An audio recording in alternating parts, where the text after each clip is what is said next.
Hello everyone, this is John from Western Maine Defensive Tactics. Going to do a follow-up on my boot review of last year, and these are the Carolina logging boots that I had just purchased fairly recently when I did that boot review. These were, at the time, I think I posted that video at the beginning of March. I had those boots probably three or four weeks. I think I ordered them the end of January and got them the first week of February, and I had a couple weeks wear on them. These are overall pretty good boots. I didn't do any maintenance on these as far as, blacking things back out, re-dyeing the, the weld here or any of that stuff. And they've only had one treatment with Hubbard's boot grease, the pine tar treatment in that meantime, and that was just a couple of weeks ago. Overall, I'm pretty satisfied with these. They're $155 if I remember correctly, and they're pretty good boots. The pros, they're pretty comfortable to walk in. I probably wouldn't go backpacking in them, but if this is all I had, I would put on a pack and go hit the woods with them. The issues you would have would be they're a bit flat-footed. They're not made in a walker last. So I think you might have some issues with maybe some issues up here on the instep or the heel, stuff like that, depending on how heavy you're loaded and how fast you're moving.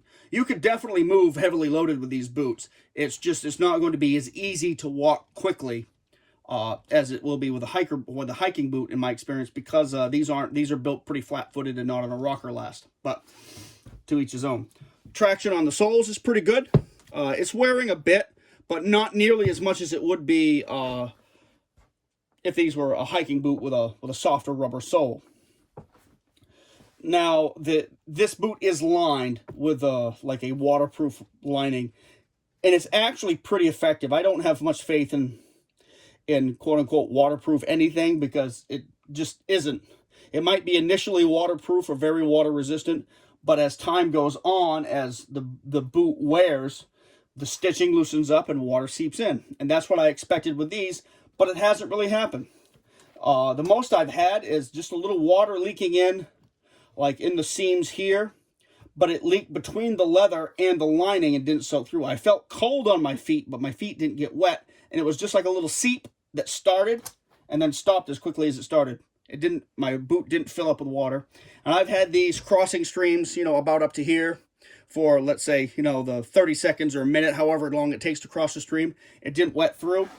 I've been wading in wet slush and, icy water up to about here, and it hasn't wet through with that either. So overall, I think that's a pretty effective liner. The next year will kind of tell the story on how effective that liner is over time, because like I said, as the stitching loosens up, maybe the liner gets a little wear from the inside of your foot and gets a little thin. Maybe it'll start to leak. Maybe it won't.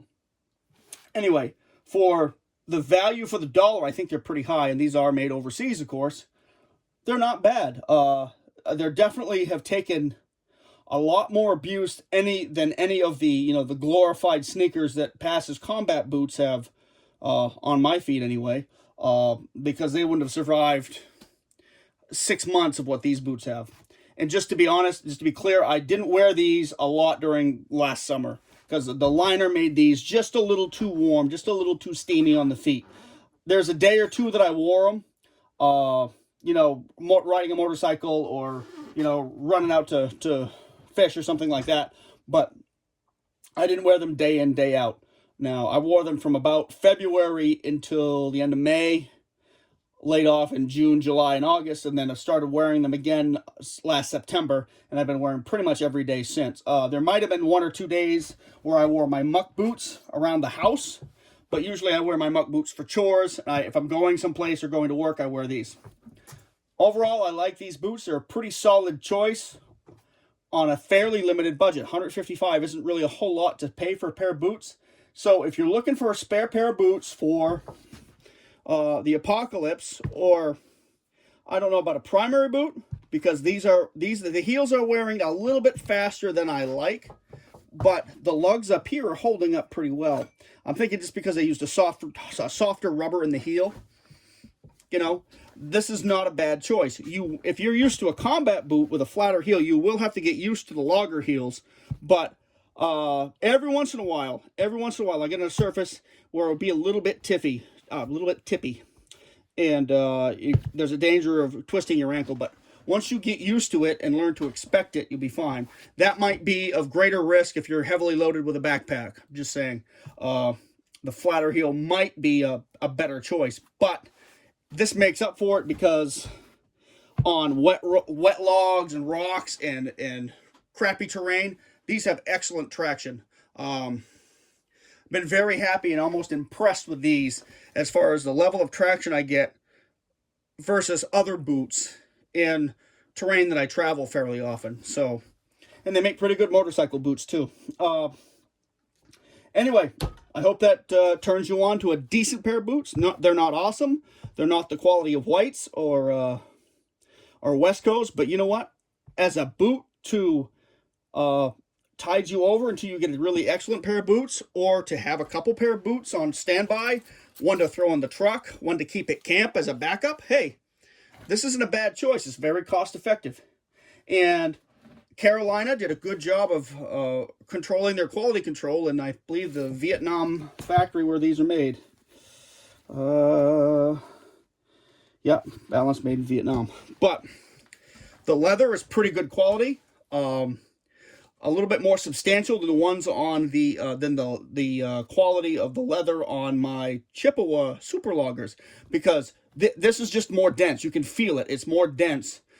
And the leather on the Chippewas is just, it feels puffy, but this is good, dense, solid leather.